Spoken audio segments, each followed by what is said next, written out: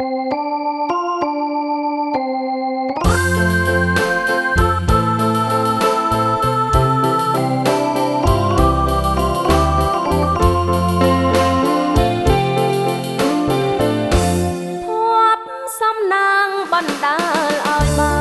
នជួបភក្តិកល្យានផូរផង់បងល្អដូចច័ន្ទដែលរាំងត្រចង់បានឃើញចិត្តបងចង់ថ្នាក់ថ្នម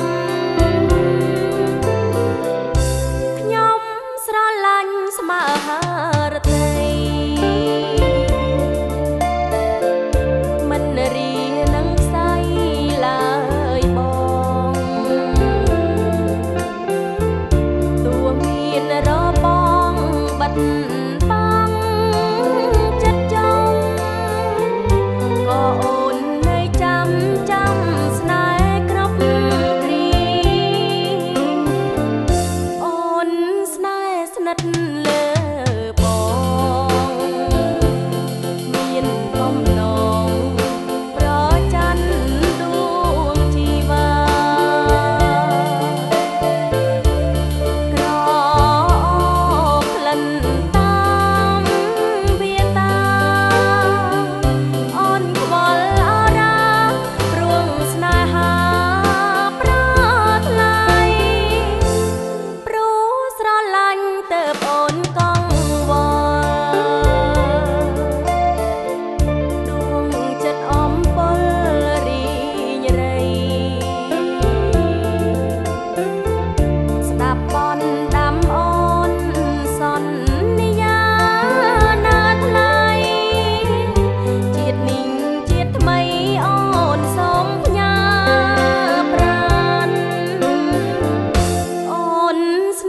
ស្និទ្ធលើ